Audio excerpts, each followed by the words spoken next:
Silent of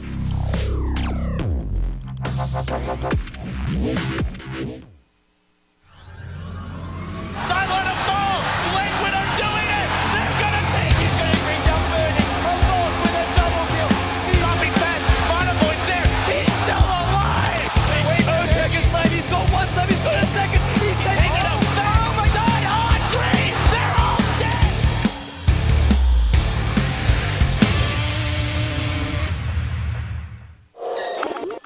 Hello, everyone, and welcome back. After our brief intermission, we have gotten into the third and final match of day number 1 for the Summit 2 by G2A.com. We're in the America Division, and it's going to be a matchup between Turn My Swag On against Complexity Gaming, formerly known as Stay Green.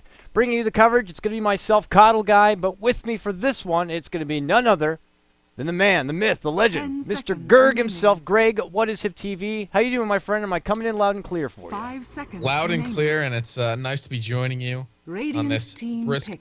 October night now. I mean, I guess for you, maybe it's probably pretty warm, but it's a I don't know little what chilly here outside in is, Boston. Greg. I really Well, don't. You know, that's a personal issue. You sound great, my friend. I really am enjoying the mic. You sound fabulous. Nice baritone golden pipes you got going on. I appreciate it. So, of course, well, I'm excited for this one. We're NA people ourselves, so we're really looking forward to the high-octane action like we've already seen earlier today. And I hope it just keeps on rolling here. So without further ado, why don't we just go ahead and talk about the draft at hand here. It looks like as far as band's concerned, Turn My Swag On, they don't want anything to do with that pesky Radiant Terrorblade, team and they pick. also get rid of an Enigma. This could be a respect ban. For Complexity, they got to get rid of that Skywrath Mage, and of course, none other than Death Prophet, who's notoriously known as being the most pick-and ban in this patch. Turn My Swag On, get a hold of Razor, and then the promising Batrider for the offlane. And for Complexity Gaming, they first grab the next best in line, the Brewmaster. Brewmaster and Razor are obviously still seeing a ton of play, even in 10 this new seconds patch. Nothing remaining. really has changed regarding them. I mean, small nerfs for 5 Razor, small seconds nerfs for remaining. playstyle, but he's still a lane winner and can put a lot of pressure on the map. Reserve time. I mean, he tanks up really quickly. He does tons of damage with Static Link, so he's got a lot of nice things sort of going his way. Batrider, kind of an interesting compliment here, definitely in part to counter the Brewmaster. Maybe they can pick him off before he can get the split off with the lasso. Ban's kind of interesting just because of the Enigma one, but I think you're right. I think we do see that on Complexity quite a bit, and if left unchecked, Enigma can be Radiant a team really, ban. really annoying tier to deal with, just because, I mean, he gets far and faster than anyone in the jungle. It's really pretty crazy. Some players are capable of getting like level 3 at like minute 140 or something. So it's just, it's really insane what he can produce. Get an early mechanism, seconds stop remaining. pushes, enable strong pushes, especially when you've got a Brewmaster who can 5 fight on your side seconds right at level remaining. 6. So kind of an interesting ban there, but I think probably Dire warranted. team The rest of the ban. bans, like you mentioned, extremely standard. Skywrath Mage, still really strong roaming support. Death Prophet, just still Death Prophet. I don't really know what else to say besides that. And Terrorblade. Yeah, Terrorblade, Radiant team ban. you know, I have to say, he's disgusting. yeah, because you can just not, like, you can just ignore the enemy team for 45 minutes and then win. It's pretty gross. Yeah, it's definitely one of those heroes that you need to address early on. Otherwise, you're pretty much going to 10 be handing the seconds game over in remaining. a silver platter. Other promising heroes that have been making a nice up-and-coming in the 5 recent patch seconds that are yet to be remaining. banned or picked here. Centaur has been a very promising offlaner. The global presence of Stampede has been Reserve tremendous. time. Swag obviously already have this Batrider, so Complexity, if they want to get a hold of Centaur, he's still in the pool, and he does go very nicely in hand with Earthshaker. It complements heavy lockdown and heavy stun, though they would have to worry about the intense amount of melee that they have on their team, which could be easily kited about if Turn My Swag On do see that. Also, they could consider an Ancient Dire Apparition. team I've seen ban. also picked up from time to time when going against someone like a Razor, just because Razor is sometimes known as one to hold the mech, and it can really ruin your day if you're trying to get that little bit of extra sustain. Someone like Razor definitely needs the durability to get out as much damage as Dire possible and team have big pick. pushes. And we'll look at that. Turn My Swag On, recognize Centaur still in the pool. They quickly get rid of him, and they also get rid of Slark. Slark has been someone that Moon Meander personally does pick up every once in a while, Yeah, and quite a bit. loves to farm up with. Also, the Medusa, who's someone he's also been toying with as of recently, and a lot of other teams have been picking up as well. So we'll keep an eye out to see if Medusa could make a late Radiant appearance in this team draft. pick. Jakiro's another hero that Complexity picked quite a bit for Moon Meander, and it does sort of complement the high pressure style that they like to apply. Slark sort of falls into the same category, although a bit differently. He applies pressure on heroes, Shakiro onto towers. So it is possible that we do see that here, but the Brewmaster, I think, is a good pickup for Complexity, just because it is definitely one of Swindle's best 10 heroes for seconds sure. remaining. And looking forward to seeing what he can do in this one, presumably up 5 against the Razor. And seconds you mentioned the remaining. mech build for Razor. That's definitely still around. I Dire mean, you team kind of have pick. two options when you go for Razor. You can go for, a little bit more of a utility build when you get the mechanism, and sometimes you get like treads with that build. Usually you still get phase boots, but the other build is you just go like phase, Aquila. Sometimes you get a drum, and then you just go straight into Ags and just apply pressure onto the towers as soon as possible. So Razor still, I mean, he just has a lot of versatility even 10 within seconds his remaining. limited role. So I like it quite a bit. But Witch Doctor 5 picked up seconds as well for remaining. Turn My Swag On, and they've got a really nice lineup already for team fights. They have really good Reserve initiation with the time. Bat Rider. They've got the Witch Doctor as well, and they can put out a lot of physical damage in these fights between the Witch Doctor and the Razor. So Turn My Swag On, I like the looks of their lineup so far. Complexity with the Visage, I think it's a bit harder of a lineup to execute, just because you need to get a little bit more pickoffs, a little bit more proactive in the lanes, force the fights a little bit earlier. But I think that is something that fits their style, so not necessarily a bad thing. Yeah. I don't know if I've seen Moomiander play a Drow. It's just you always have to casually does, throw yeah. out the Drow option. When He you does. He does? Okay, so that's still in the pool available. Wow. Oh, God. Denied. Radiant They know they team didn't have the pick. ban available, and they felt really strongly, it seems like, that Complexity would have taken it right there. And they they're just definitely like, would've. nope, we're going to take it instead. And they just quickly grabbed that up. I can't imagine that would be any other reason why they would just take this hero there. Yeah, 100%. That's one of those deny picks. And this is kind of an interesting thing because a lot of people have very different opinions about, whether you should go for these deny picks. And 10 it's hard to seconds say, remaining. because now Turn My Swag On have definitely weakened their 5 lineup a little bit seconds with remaining. the addition of a Drow because, there's already Earthshaker who's fairly good against Drow. Brewmaster can Reserve tear time. Drow apart. Visage just has lots of damage, and that can be really annoying for Drow to deal with. But they're not willing to go up against it. They're not willing to deal with it or figure out a way to deal with it. So they're forced to just pick it themselves. Basically, when they do this, they're just conceding the fact that they'll probably auto lose if they play against Visage Drow, which it is an extremely Dire strong team combination, ban. although there are some ways to deal with it. But I can understand that, but it's Yeah. it's We'll a have to little rough. see. I mean, denying the pick, well, we'll see if it ends up, biting them in the ass at the end of it, or maybe like you said, they were just more worried about going against it altogether and Radiant handing that team over. ban. I mean, Complexity, I still would have really liked the Ancient Apparition pick, because especially after seeing Witch Doctor, so you got his heal there and the mechanism potential grab, but it was apparent that Complexity had a game plan in mind where they were just going to persist with it and try to get a hold of the Visage Drow combo, 10 and we're seconds banking remaining. on the fact that Turn My Swag On, we're not going to risk their last ban on that Drow. 5 So instead, seconds they fire back, remaining. they grab the Drow themselves, and now Complexity save their carry pick and grab up a prominent offlaner in Dire the team Watermelon pick. Man, Mr. Tidehunter. So this adds even more tremendous team fight potential on top of already your Echo Slam initiation, your Brewmaster initiation. They get Tidehunter, who also can initiate, and this immediately is a bit concerning because, well, it would have been better now if Turn My Swag On had gotten a hold of the Spectre. They banned it instead. Spectre's great. You pull out the Haunt, and pretty much any sort of initiator 10 would be seconds ruined as remaining. far as getting a good opportunity to blink on in. So they're not going to have it, and they 5 don't even want to seconds hand that over remaining. either. It feels like Turn My Swag On have a very defensive draft building up, where they're kind of countering back, and Complexity is just trying to Radiant team build in their pick. next option when they see these bans and picks come out.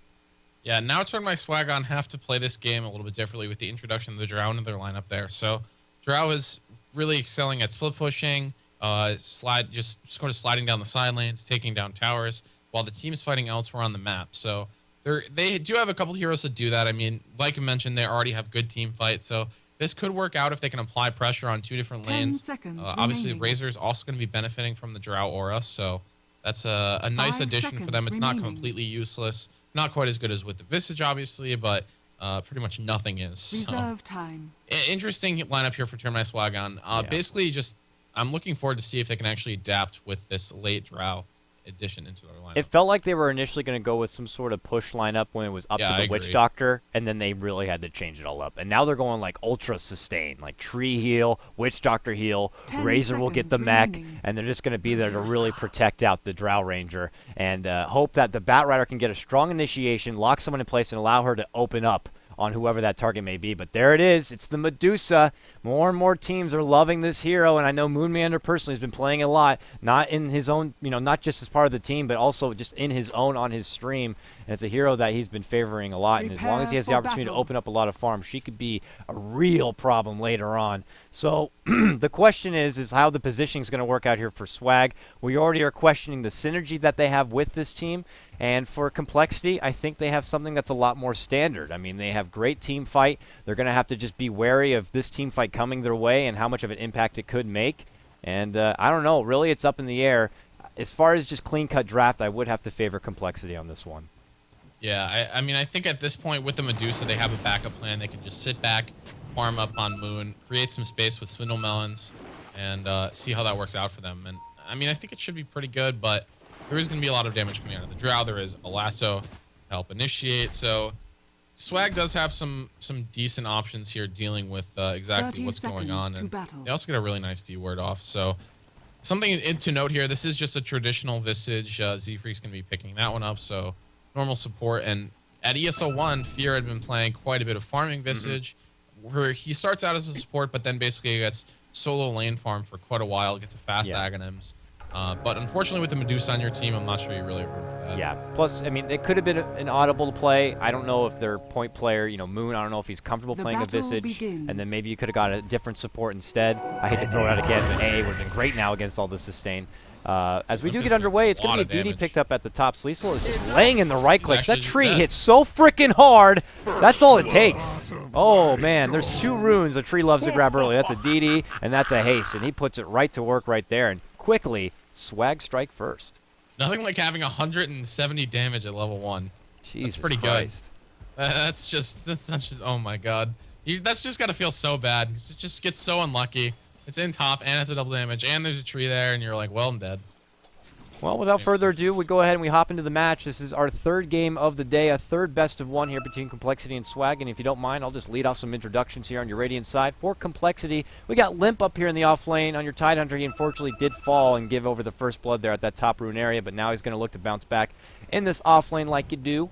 Meanwhile, mid lane, it's going to be Mr. Riser here on your support Earthshaker, already getting the early stacks of Ancients. I'm sure that's going to be for the Medusa later on. Swindle Melons is going to be your mid lane Brewmaster. Along the bottom, it's going to be Moon Meander playing your Medusa, and he's going to be babysat and supported by Mr. Z-Freak playing your Visage. And on the other side, we do have the Turn My Swag On, or Pretty Boy Swag, all their names that they've been known as. They've switched around their roster quite a bit, but it's going to be Sleesel. He's on the Treant Protector. I Annihilate going to be on the Drow Ranger F4L. Going to be on the Witch Doctor in the mid lane. We've got the R-God, the Arteezy Slayer. Relic, he's going to be on the Razor. That's a lot of R's. And all the way down bottom, actually Bloody Nine going to be playing on the Batrider, so I've not seen him play on a competitive team for quite a while. I have seen him play it recently. Oh, but what was it? I think I was tuning in and helping out Toffees with a Cup Series matchup, and he was playing the Batrider, and they did pretty good, but ultimately that game did fall short. I guess the team was considering it a bit of a scrim time. But, yeah, I saw him play it. He did reasonably well. He was actually one of the better ones on his team, and it just ultimately did fall apart. So he's familiar with the Batrider, I'd say, but he's at a bit of a disadvantage that they got that early D-ward in, so he doesn't really have proper vision to see stuff like this Visage coming in from the left-hand side. So he has to be very, very cautious about his play because his primary goal is he's got to get a hold of that Blink Dagger at a reasonable time and try to really be a game breaker for his team. And then especially going against the Medusa, you can't allow her to get this kind of a farm, which the Creequilibrium is working in their favor. She's getting the farm in under the tower. She's at 13 and 3 CS, a really nice start. Meanwhile, top, they're making it go. They want to get the Watermelon Man once again. Picnic tables out. We want to get some lunch. And they're making a move. Lots of right clicks, and they do pull out the Leech Seed. He goes and hides in the trees, and he will get away. Man, that guy can take a licking, but, he has to pull out the salve to just get right back into the fray. This lane's only going to get a little bit more difficult for him, though. Assuming that Annihilate does put a couple more levels into the Frost Arrows, it's going to be really hard for Tidehunter to actually come into lane because he's going to have that slow debuff on him. And I'm interested to see what kind of build Annihilate does.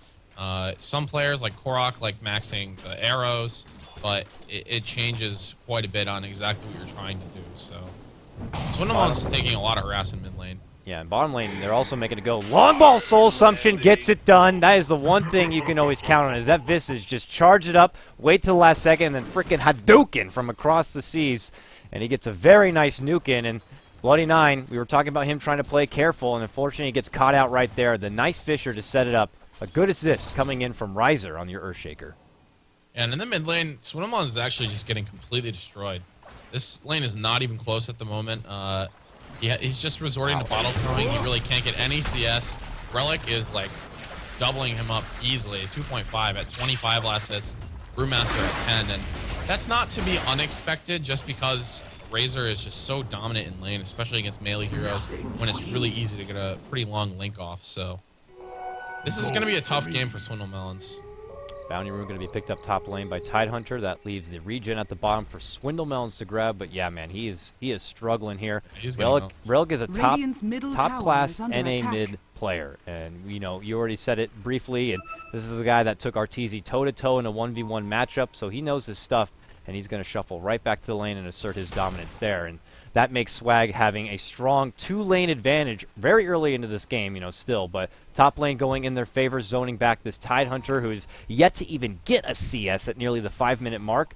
Though bottom, they did get a hold of Bloody Nine, and Moon is getting some nice farm on the Medusa, but still a promising early start for Swag. Yeah, the farm differential here is honestly a little bit worrying if you're a Complexity fan, because Medusa's the only one that has any sort of CS. Drow is sitting at 32, Razor at 31, and then there's this huge drop-off after the Medusa to Swindlemelons. So this is definitely a pretty big issue for them. Z-Freak having some ping issues here, so quick pause, and it is quite late, I think, for Z-Freak. Pretty sure he is the European. Yeah, he's the one, I believe, that plays from across the seas. Not really surprised. Plus, we also did have a bit of a server hiccup before we can get this game started. Valve did have, the network went down briefly. I don't know if that attributes to it at all, but we'll go ahead and let him get settled in a bit before we fire back and underway. Folks, let me have a moment to sell out for you. Why don't you go ahead and just pucker up for a moment, okay? If you do like what you see, there is lots of Summit 2 action. We got 4 regions of Summit coverage right now. Tons of games happening throughout the whole day. If you like it, please show your support. You can also get a hold of that ticket bundle. Just watch Inside Dota TV. Maybe you don't like my camera. Many don't. That's fine. But you can go ahead and get on in there, get hands controlled, see all the replays of maybe games you miss out on.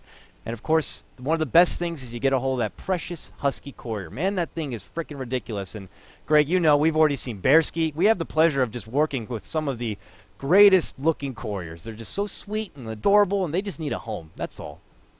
I agree. They need a spot to hang out, It's a big deal.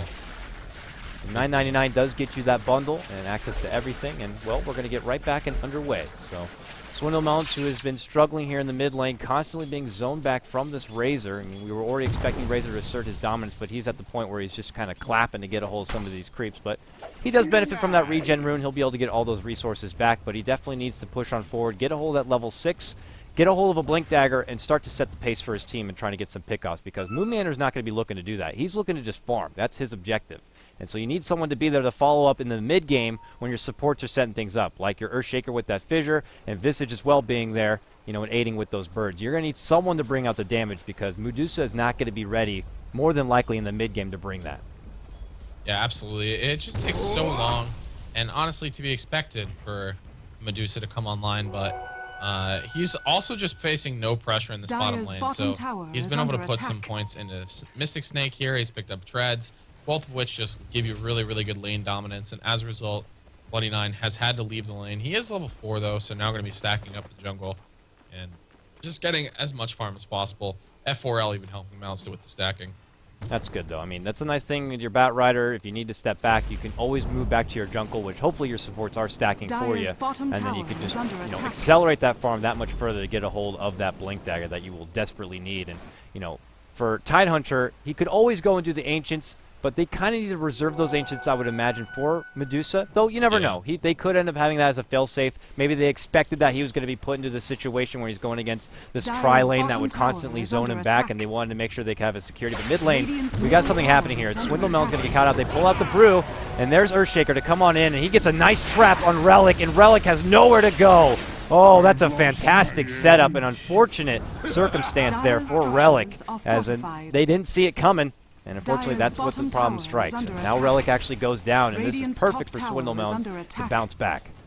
Yeah, this is exactly what he needs. He just needs a little bit of room in the lane. He's picked himself up a kill. He's now extremely close to that Blink Dagger, and I mean, just a couple minutes ago, he was getting absolutely destroyed in this lane, so nice rotation there by Riser, knowing that bottom lane is A-okay. He is not needed there at all, so rotates towards the mid lane. Gets a beautiful trap off, for being honest. That was really nice. Top lane, though, Riser. Oh, God. Now we're going to maybe die. Oh, it's so close. F4L. He is going to fall.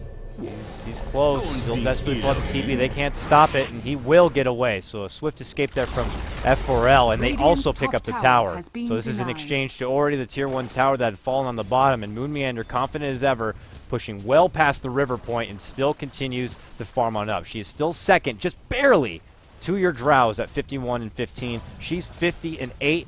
Probably looking to get a hold of a reliable Yasha just to put that in her pocket and bring in some extra damage. But all the meanwhile, she actually took down the tree. I didn't even notice that. Tree went down? Yeah, tree went down just before that point. It looked like she pushed on ahead, and she did level up Mystic Snake all the way to 4. So, I mean, that's probably the reason. Jesus. Exactly. Sometimes these new Medusa builds, people have been putting points on Mana Shield early just for the extra durability it does give you. But the very aggressive build here by Moon, just that it allows you to do things like that. And with treads, casting Mixed Snake is basically free. And look at F4L. Takes half of his HP there. And they just can't do anything about Medusa right now. They need to dedicate a lot more resources if they really want to try to shut him down. Bloody Nine, unfortunately, is still a world away from the Blink Dagger, which is a huge issue. That's what they're waiting for. I mean, they're waiting for him to be there to be able to jump in and grab a hold of her before she can get any sort of damage or get maybe even the Mana Shield off. It's only level 1 right now, but it just shows that based on his build, he is unthreatened and he knows it. So he's just going to take advantage of this as long as possible. He even has the security of Riser being nearby on that Earthshaker, and F4L is just lingering nearby, trying to soak in some solo XP to get his own personal level 6 and take advantage of that Death Ward. But as that goes on, more and more damage is going to hit this tier 2. Here we go. Now, your Brew has got his Blink Dagger, and here's the rotation to come here. They want to get a hold of this Medusa, and they're going to move on in for it, but they know what's happening. Riser's going to move back. He can drop this Fissure if he needs to slow them down, but Moon Meander gets caught. They don't even need the Blink Dagger. They just move in and grab it, but she pops the Stone Gaze perfectly, and they can't push on in. Just one of those sweet benefits, like a Naga, that you just press down that R button, and it's second guess as far as engagements. Yeah, that's extremely frustrating for them because they just dedicated an unbelievable amount to that. They rotated 2 tiers over, and Drow actually ends up joining the fight as well. They don't get the kill, and that's a huge issue. I mean, Relic is getting free farm in the mid lane. He's up to 67 CS. This is actually an unreal performance out of Relic so far. So he has gone for just treads, Aquila, and we'll see what he decides next, but would not be surprised to see him just want to start applying pressure and picking up that Ags. In combination with the Drow Ranger, they will be able to just mow down towers extremely quickly. Well, we'll see. It looks like Complexity, they're feeling the rhythm. They're feeling pretty good. They want to rotate about and try to get some quick pickoffs before Bat does get that Blink Dagger, and then they might have to be the ones that are a little more on the defensive. So they're feeling it right now. It looks like they're migrating a lot of them towards this mid lane. If Relic is going to be the pinnacle one right now, they would love to be able to take him down a notch one more time. So with that said, he's going to pull back. He sees that a lot are missing on the map, and he wants to wait it out. Meanwhile, over here on the side, it's Moon Meander going toe-to-toe with Annihilate, but unfortunately, F4L cannot get close enough to get the cask off, and he makes a swift escape with that TP. And now, joining the mid lane, Tidehunter, who does have level 6. This is going to be a big, big setup as he looks to scout out with his Invis-Rune. He will see Bloody Nine, who's low. Uh-oh. This could be disastrous. He might commit the Ravage right here if he wants to, because if you do that, actually, he doesn't have Gush. I just clicked on him now. No Gush, so he can't really follow it up to take him down. The other thing, though, is it is going to clear off some space in the mid lane. With him going back to base, they know this. Swindlemelons has a Blink Dagger. Moon Meander has, like, a bunch of stacks here. I mean, the Ancients are stacked. He has another stack down here. They're going to go on the mid lane. Yeah, they commit to Ravage, and they're making it go on Relic. They want to take him down. Anchor Smash to fly as well. He ultimately will go. But Visage also very low. Moon Meander's in the mix, pulls out the Stone Gaze. No one's looking at him yet, but Bloody Nine will also fall. Make it a 2-for-1 as they do get a hold of the Visage, but they lose 2, including 2 very important heroes. But now it still continues. Swindlemelons on the retreat back after the Primal Slit will conclude, but nice catch off on F4L, and now he's under pressure. The birds are even in it right now. From the dead, Visage continues to do work. Meanwhile, up to the north, Sleesel, uses the nature guys to hide under the shadows, but still, Swag do not like the outcome of that fight. They Radiant's lose top tower 3 is and under only attack. take down 2. And those 2 are just the offlaner and support while they lose Relic. I have to say, the one thing is that the tower is still alive with them pretty aggressively committing to that that push, and that's kind of an upside for Termite Swagon. But they need to figure out a way to get something going for themselves. And now Bloody Nine, again, is even further from the Blink Dagger, dying there in that fight before picking that one up. He's getting there, but it's 12 minutes now. I mean, he needs this Blink Dagger. All he has is bare Tranquils. He's only died twice, so he's been moving a little slow on the stacking. So maybe he's got a lot of mud gnomes. We'll give him the benefit of the doubt. Now Swindle with the DD in hand. Looks like he's going to go for the Aghanim's build. I've been talking about this the past couple of games. Lately, a lot of Brewmasters are stepping away from the Aghanim's traditional kind of a build and going more utility, going more aura, getting the Vlads, getting the AC, but looks like he does favor the Primal Split and gets the reliable point booster, at least for now. Grabs up another sweet rune there on the bottom, the Bounty, and we'll just continue to scout things out. I don't know if you have any personal opinions about the Brew build as far as when it's the right time to go Aghanims and when's the right time to go more aura and Radiant's utility. bottom tower is I under think attack. if you need to create space, Aghanims is a little bit better because it gives you a lot more control in the team fight with the Tornado, with the Drunken Haze. The extra clap damage is useful as well. Maybe you can nuke down a support with it with the double clap. But when the game goes later, I think the Aura Brewmaster does do a little bit better depending on the player. A player like Air, probably Aghanim is always better, but the average player, I think, when you scale a little bit later, you get like Vlad's AC, and the Panda is just doing outrageous amounts of physical damage. But the thing is that Complexity doesn't really need that because they have Moon Meander, so I think the Ags build makes a lot of sense here for Swindle Melons. So it looks like Swag popped a smoke. I mean, somehow they swung by this ward right here and made their way into the pit. And just with the 2 of them, they have enough sustain and heal for Ionilite to just take down this Roach relatively easily. He grabs the Aegis, and unfortunately, Complexity just really didn't know the better. I mean, with all their big team fight, the Ravage, the Earthshaker being there, they definitely could have contested if they wanted, but it looks like they didn't know the better. And they're just going to have to let that one slide. But this is still more time and more farm here. Moon Meander on Medusa is still bringing in very nicely. He's got the Perseverance complete and nearly the Ultimate Orb now available. So he's on a good track and a good quota to get a hold of that Linken's. Yeah, extremely farmed. Stone Gaze is up, which makes it really hard to kill him. The good news is that Annihilate is also farming away here and has an Aegis as well. They're going to initiate, though, in on F4L. They're even going to pop the split. F4L, he gets the stun. He is going to go down here. The Living Armor not going to save him. Swindle Melons gets that one. In comes the Razor, and Swindle's honestly all by himself here, so they're really nice control here by Swindle Melons. He needs to keep running away, though. Yeah, that was they well will played. pull back. He tried to sap up as much damage as possible with Relic on the Razor to get on just one of those bears, but ultimately, yeah, with that Cyclone, the utility we were already talking about when we said the Aghanims grab, working to their benefit right there, zones them back, and they cannot pursue. I mean, Bloody Knight does have his Blink Dire's Dagger middle tower and is had under Lasso attack. available, but it just was not the right time to fight, so they have to let that one go, and they do lose their F4L support. Now, doubling back, it looks like Complexity just going to do a continuation of farm here, as Visage Dire's does middle have the tower medallion is now under complete. attack. Just kind of your old standard. Earthshaker, though, Radiant's bottom tower not is doing the under best as far as attack. farm for his team. Would love to get that Radiant Blink Dagger or at least structures are Arcanes or something fortified. to really help out. But for now, it's just going to have to wait a bit and hope that they can take some towers to bring in that gold. They already got the tier 1 bottom, but it looks like their eyes are set on this mere tier 1 if they can take it down. Radiant's bottom tower has They fallen. do get a successful trade here. We'll see if they can Dire's defend the middle tower. tower is under Looks attack. like they're keeping a lot of heroes in. Whoa, Moon, though, gets off the Stone Gaze. That's a big deal. Annihilate taking a lot of damage here. He needs to try to make it out of here. Is he just going to get blasted down by the Soul Assumption? Real nice turn back, though. They go on Visage and they take her down. They couldn't finish off the grab with the return Ravage and Echo Slam. The Bash Brothers pull it out right there, and they do manage to take down the tree. Drow does fall, but she has that Aegis, so it makes it only a 1 for 2. Now they're continuing on pursuit. Riser has nothing left in the barrel. His mana's so low, and this should be an easy breezy takedown if they want. And it's Relic who picks up the last hit. Very nicely done. And Annihilate still on hot pursuit, trying to slow down Moon Meander here and allow the rest of the team to catch on up. And Moon Meander has nowhere to go. Now gets silenced up. There's your buyback, though. It looks like they are going to have Brew try to come in as reinforcement, so this is going to work out for them if they can. Flame Break slows them down. F4L gets a nice cast off the Soul Assumption. Is going to take down Annihilate, so Drow will fall. And now they're looking to retreat. So that Swindle Melon's buyback definitely saved Moon Meander there and allowed them to at least grab another grab. And that grab was on their precious Drow Rangers. So Complexity, make the right call on Dire's that middle one tower and is continue to under pressure attack. out this mid lane. Overall, though, it's a really good fight for Swag. They definitely come out on top on that one. The buyback did end up paying off. If he had bought back and not killed the Drow, that would have been an enormous waste of gold there from Swindlelands. And Complexity just going to continue pressuring here, but the tower is still alive. And Turned My Swagon are putting themselves in a decent position here to just keep split pushing down towers.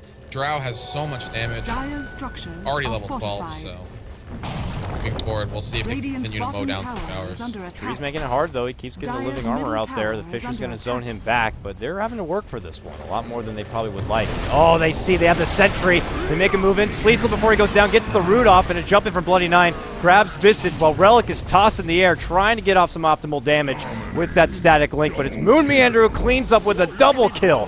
They take down Drow again, in addition to that Treant before. They also take the tower, and, well, Tidehunter, very happy to grab that one. That's going to help him get a lot closer to the Blink Dagger. Complexity make huge moves in this mid lane and take down 2-0. Yeah, they get the tower as well, so really nice fight there for them. And Moon now has a completed Lincoln Sphere, and that's going to help him quite a bit, obviously, against the Batrider. That's a huge deal for them, keeping Moon possibly safe in the back. There's a couple of skills to disable it, but that Lincoln is going to be pretty good this game. Oh, it certainly will be.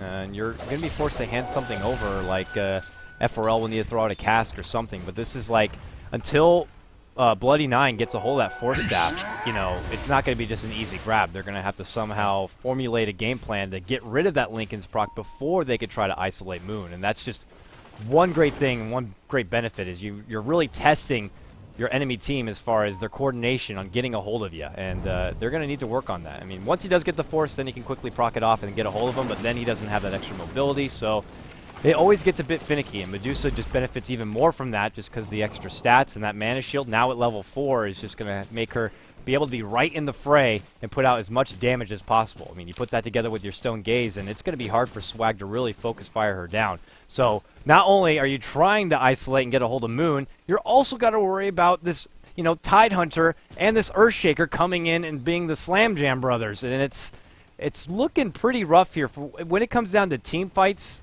I'm getting a little nervous for Swag. Well, the good news for them is they are building just BKBs right now. Straight up BKBs on 2 heroes. Razor already has his. I Annihilate, nearing the completion of his. And I think with that, they're going to try to get the Roshan, use those BKBs to just run down the lanes and put on way more pressure than Complexity can deal with. Because, I mean, Swag are well aware that Moon is free farming. And basically what they're trying to do is sneak under the timing when Medusa becomes absolutely insane.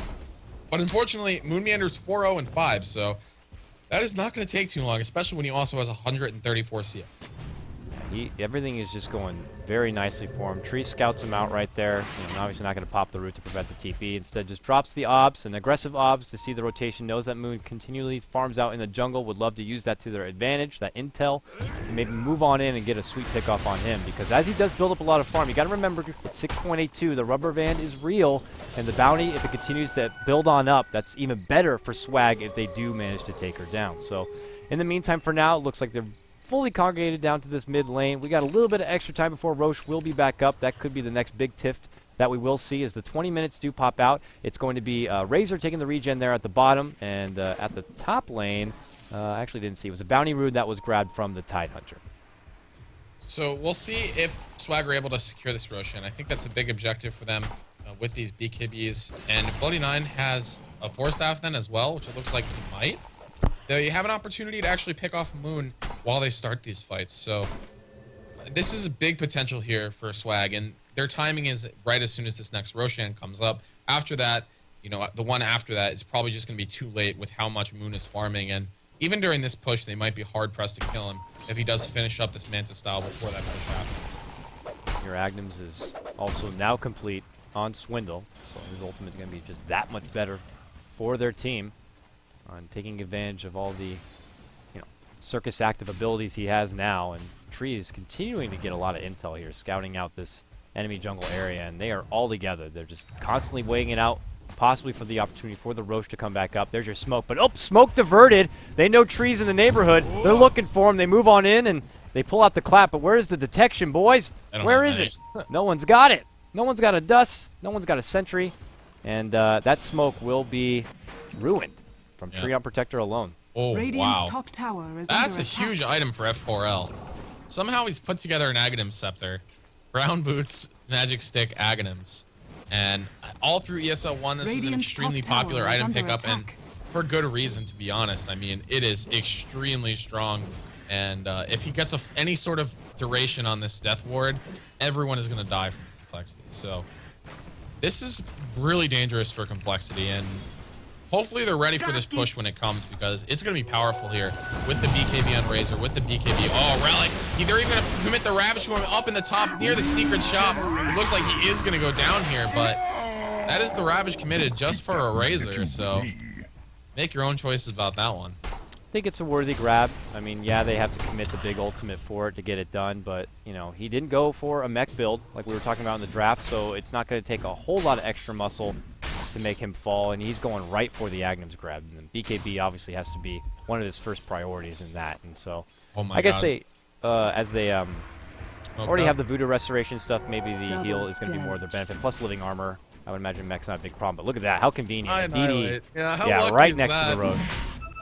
Thank you for the double damage rune. Someone's going to solo Dire's Roshan. top And tower is they did under smoke into attack. that one, so Complexity have no idea that this is happening once again. I mean, they should know that the timer is possible, but Drow has sort of just been farming all over the map, so it's really hard for them to keep track of her.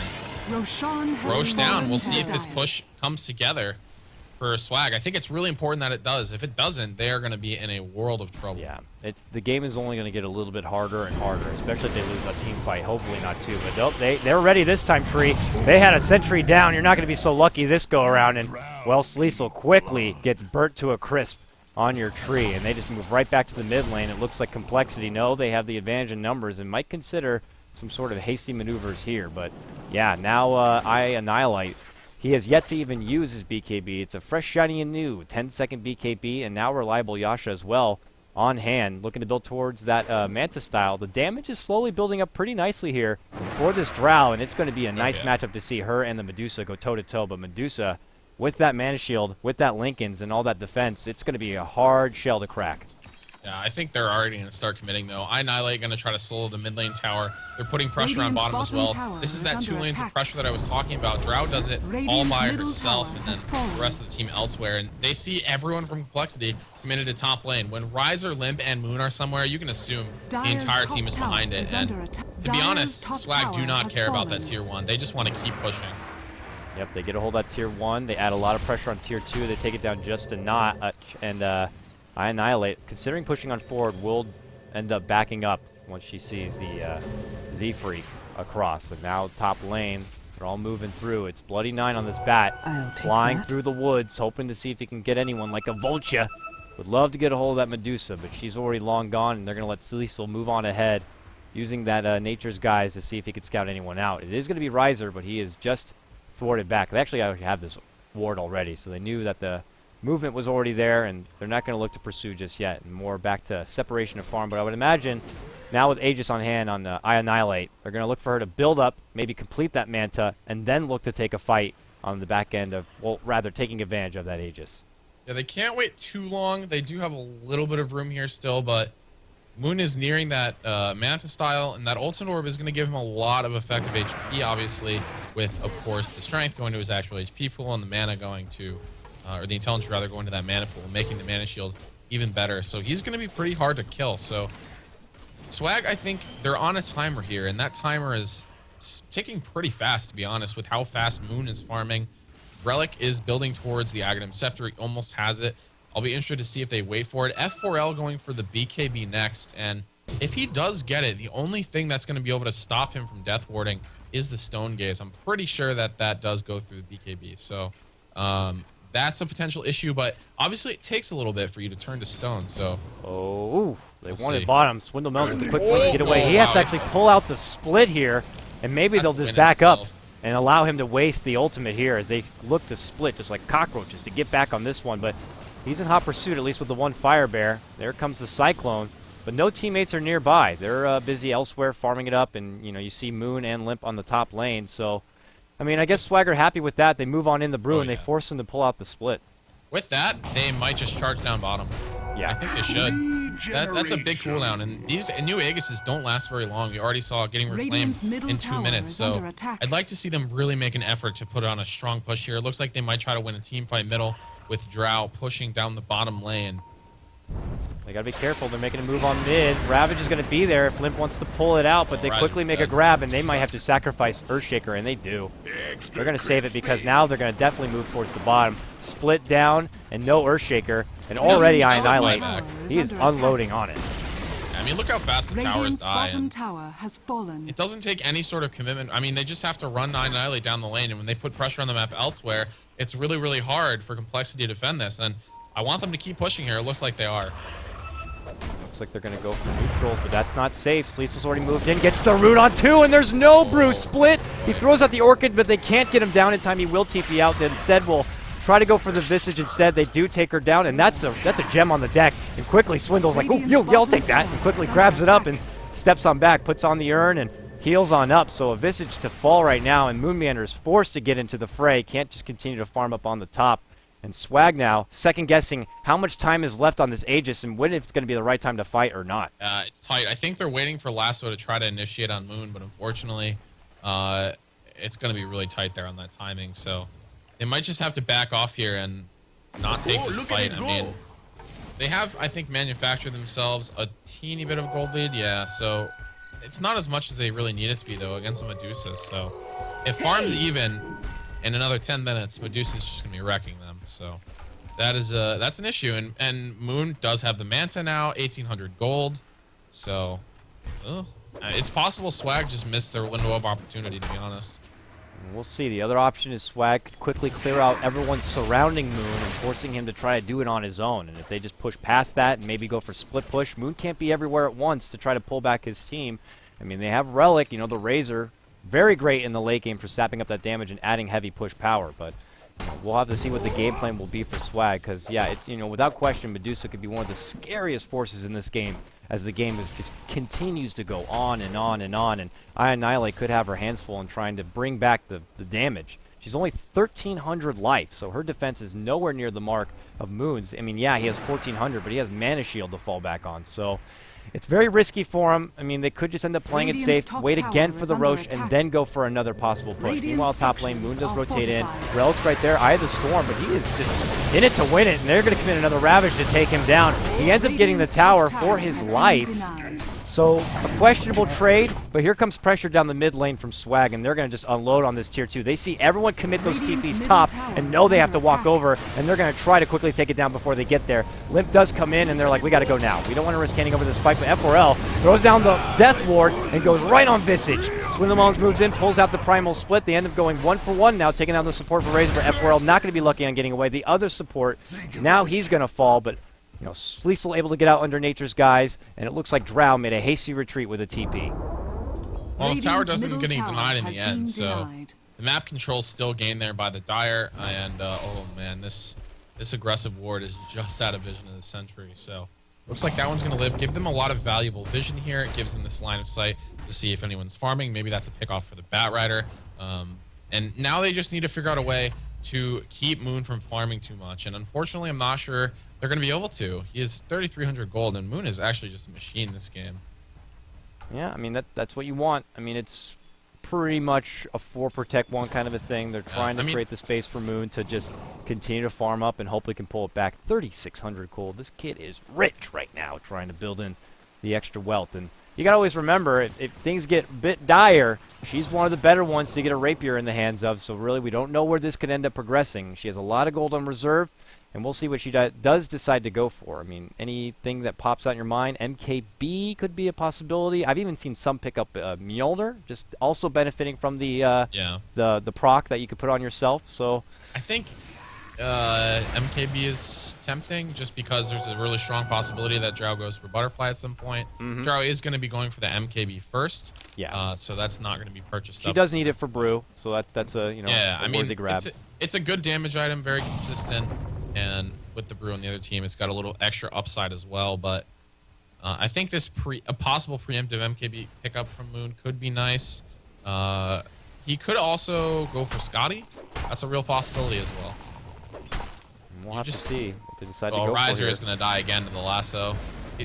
Doesn't even get a spell off. Well, I didn't even see where that happened. I'm blind as a freaking bat. But speaking of which, the bat does get it done. And now they're going to look to try to grab more forward. There's your root going to fly, but quickly a Manta there from Moon gets him out of that root. So nice quick reaction from him. Z-Freak though locked in the corner, but your Ravage on the return. Limp wants to be able to set something up for his team, but the BKBs are being popped. Relic has been stone gazed, and he's eating huge damage here. Has to quickly get back as Moon, with full resources, is happy to go on a hot pursuit. Meanwhile, up to the north, they're still persistent on getting Bloody Nine, who does jump away. Relic, though, not going to be so lucky. He is way deep into enemy territory with nowhere to go. He has a TP, but Long Ball, Soul Assumption, Tidehunters right there to grab the kill. So at the end of it, it ends up being what looks like a 1-for-1 with the Earthshaker to fall as well, but they take down Relic, a slight advantage for Complexity on that one. Yeah, the other thing they got is the BKB charges out of Annihilate. Every one time those are used is fairly valuable just because they are going to be relying on those to push through, you know, all of the just pretty good base defense, honestly, from Complexity with the Earthshaker, the Brewmaster, and the Tidehunter. So getting charges off that BKB pretty valuable as well, and Relics is starting to tick down as well. Looks like that was his first charge in the last fight.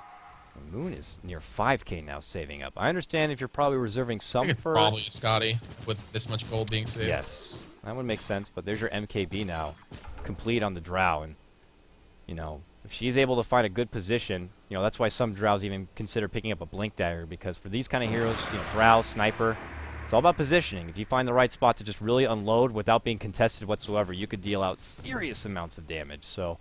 We'll see if she finds that Dire's opportunity, bottom and they tower also is need to under second guess attack. how they're going to be going into some of these fights. You saw Relic there get caught out with the Stone Gaze, and really he stood no chance. He was just quickly right-click down, just even from the split shot, and really just needs to make sure he doesn't get caught out like that and knows exactly where the Stone Gaze is, where it's happening, and not to get frozen up like that. Yeah, and this game is now really tough, honestly, for Terminus Swagon. They're going to get another Aegis here if they position themselves correctly, but I think Complexity might be in a position to fight over this one. All their cooldowns are up, except for Ravage, which will be up pretty soon, but Echo Slam has not been used at all, I think, so far, and now there's almost a Blink Dagger done for Riser, so that might change. Yeah, Riser love to get this blink. He's, you know, way past the mark of grabbing one, but that is still a nice game turner to have that extra bit initiation, the big slam down, and there it is. He will be able to benefit from him. Sleesel just continually moves through the enemy territory, you know, really second guesses the right time to make a jump in or just actually get all the intel as possible, especially when you're considering going for a Roche. And there's that Moon Scotty, now complete and available, and that makes things even more difficult. They added slow, especially the added stats. This Medusa is becoming quite godlike. True to Yeah, her this is mythical when the story. game gets hard. I mean, 2,500 HP, 1,700 mana. You get 2.5 damage per mana, so do some math in your head. That is approximately a lot of HP. And Greg is our mathematician, so he will tell you firsthand. It's approximately a lot. Yeah. Well, look at this. They're flirting a bit over here by the Roche pit, and you know, pressure's on Swag if they want to contest. But Relic all the way up here in the top. I don't think they're looking to contest. Maybe they'll just try to side push and add the pressure there, because if they have the opportunity to really push into the high ground, you know, Razor benefits a lot from that aura that Drow has, and Drow already hits like a freaking truck now with his MKB. 195 plus 173. I mean, Yeah. It's Unfortunately, crazy. she's just a super glass cannon. Yeah.